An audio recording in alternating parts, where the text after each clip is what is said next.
Welcome again to Connected Farmer.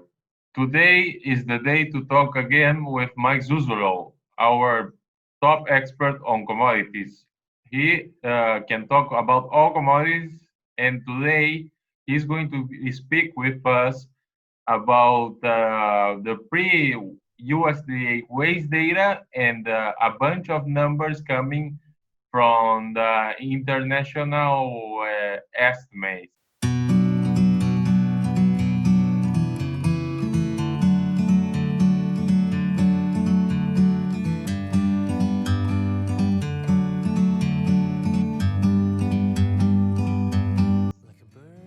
So, Mike, how are you today? I'm doing well, Luis. I have the what we call the pre-report jitters because the report is just about 24 hours or 18 hours before we're recording this. So I always get a little nervous because I'm not sure what the government will put out. And what's your expectation as of right now? Well, I think the corn and soybean numbers are going to be pretty pliable. And what I mean by that is that they will update based upon the June acreage and stocks data. And we'll get our first supply demand table with all of that information involved. And then also the demand numbers are included as well. That'll be nice to see, but we could really move the yield around a lot, especially I think lower in terms of we are hitting some dry areas with the rains since we last spoke, but we're also seeing some areas continue to be missed. And I've got several clients in several different states suggesting to me that this week's rains, with most of the producers tasseling and pollinating corn right now, this week's rains are a real must-have. Otherwise, I think the yield numbers could come down. And I say that because USDA is at 149, 179, almost 178.5, 179. The trade estimates are at 179 area. And for beans, they're at 49, and the trade estimates are near 50 bushels. Both of those numbers for corn and soybeans are up towards the top end of the 5-year average. And I think we could drop those numbers back down 3 to 5 bushels in corn and 2 to 3 bushels in soybeans if we miss these crucial rains. Yes, and what about the wheat? Because you have an expectation that wheat could be going lower. We have this week new international grains council numbers. So, what do you expect on wheat? Yeah, as you said, I have had for several weeks now an idea that the production numbers are going lower and therefore the prices should rally. We did not get that counter seasonal rally in the harvest, but we are seeing daylight now. We are starting to see the hard red wheat and the soft red wheat at the mercantile exchange move very nicely.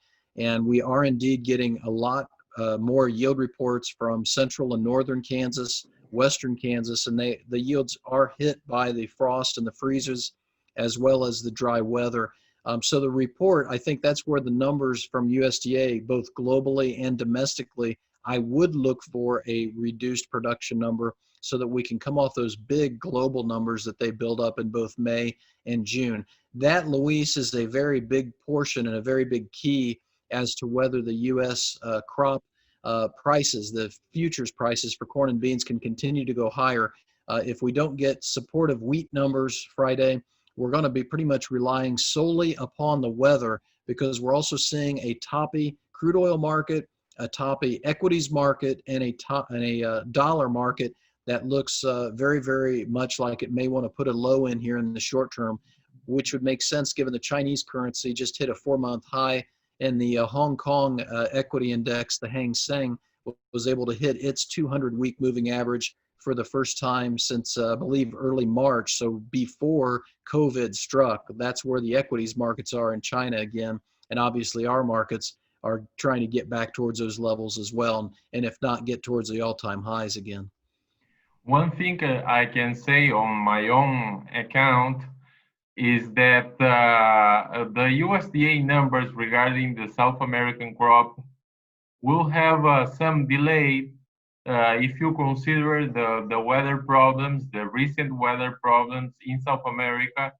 So today, as we record this on Thursday, the National Supply Company, the Conab, has decreased production in Brazil at 1 million metric tons, but is still below of some private consultancies are saying about the crop that could be a larger reduction of corn production. Yeah, that's a really good point. I'm sub 100 million tons for the Brazilian corn crop. I believe there's less room for the USDA to cut the Chinese and other corn import numbers.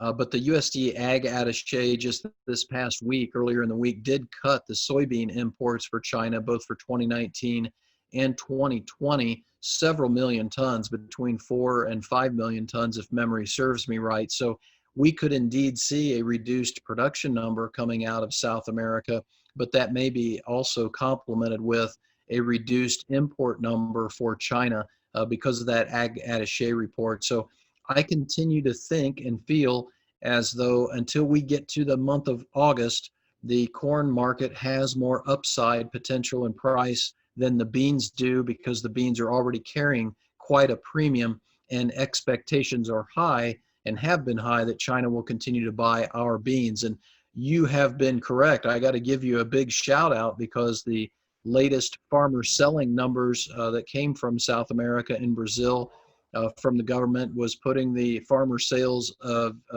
Brazilian beans over 90%. You had talked about that a couple weeks ago. So the farmer in Brazil is out of beans at this point.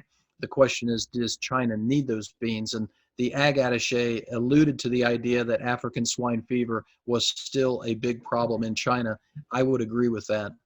Yes, and the market should expect, like every year, that Brazil exports more soybeans in the first half of the year and more corn during the second half of the year. It's a logistical logic that we have, because the Brazilian infrastructure cannot ship soybeans and corn at the same time. There is not enough space to ship all the volume of production of soybeans and corn at the same time. Yes, and I'm also seeing that the July shipments out of Brazil for corn are running behind what they normally should be right now. And as you say, this second half of the calendar year is when the corn exports really turn on normally.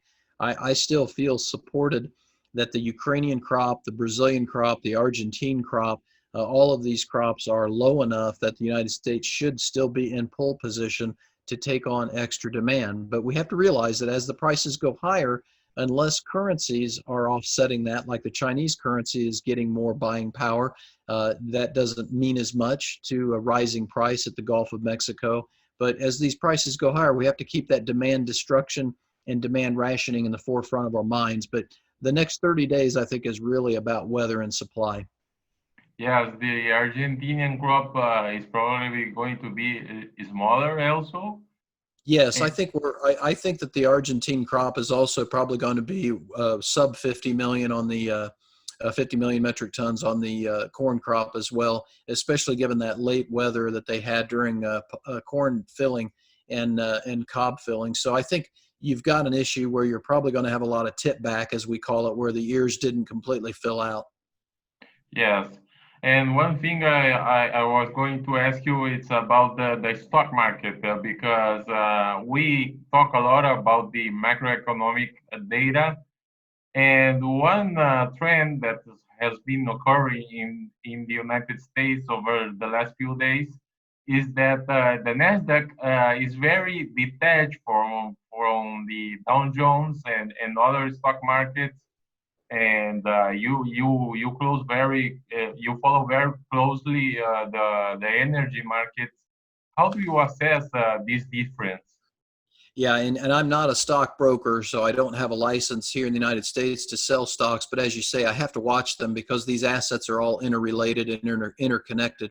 I think generally speaking, Luis, what I see is there are a specific number of stocks that are driving some of these equity markets sharply higher. The Teslas, the Amazons, and we have to realize also that the retail investor, the small investor, is pushing a lot of money into specific stocks at this point.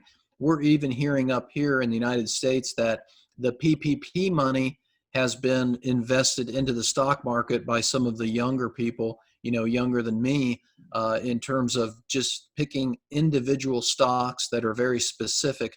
I will say also what one of my oldest son, who invests quite a bit, has told me is that there is a lot of potential with technology stocks in a lot of private investors' mindsets, but they don't really want to trade many other types of stocks. I have always traditionally followed the S&P 500 because that's where the banking financial sector stocks mostly reside. I especially like following the S&P 500 banking index because I feel as though that is where, to say it very bluntly, that's where the money is. And if the banks are doing well, then I think the overall economy will do well because lending will be very easy to be had, and borrowing by consumers will be easy to be had, as well as corporations. I've always followed the S&P, and I like the S&P most because of the banking index subcomponent of that. And so that's what I watch the most. And that banking index actually has fallen below last month's low as of this week. And I'll be watching that very closely with the idea that if the banks do poorly, that could create another financial issue where you don't have the liquidity you need in case we go into another recession. And another thing that we can say is that this fight between reopening faster or slower will continue for a while. This thing related to the universities and student visas in the United States could be another example. This is a really bad issue because I just got on the updated website that I keep track of before we went on the air here, and our hospitalizations here in the United States have broken back through 43,000 people.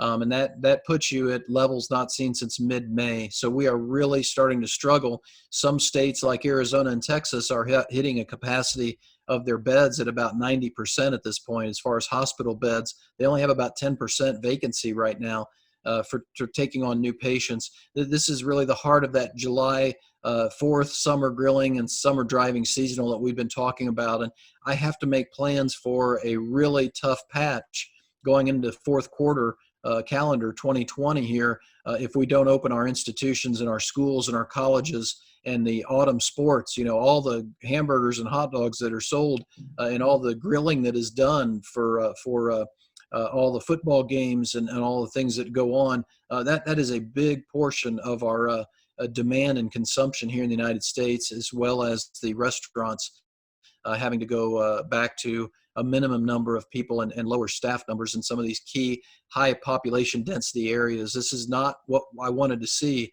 coming out of July 4th.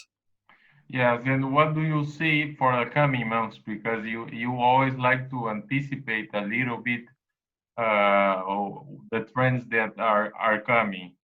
Yeah, as you say, kind of try and look around the corner. I think you've got an issue where the dollar can become that safe haven currency again, Luis, because it's been beaten down pretty well, and it's gone down to a multi-week low here. If conditions get worse with COVID, and given the jobs report we saw on Thursday morning here in the United States, we're still dealing with 11 to 15% unemployment here.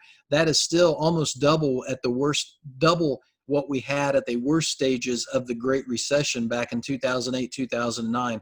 This is not a good sign as far as the overall consumption. So I am still a hedger on rallies. I'm still selling because I don't see the demand low yet in this market. Always right, Mike Zuzolo from Kansas. Thank you, Luis.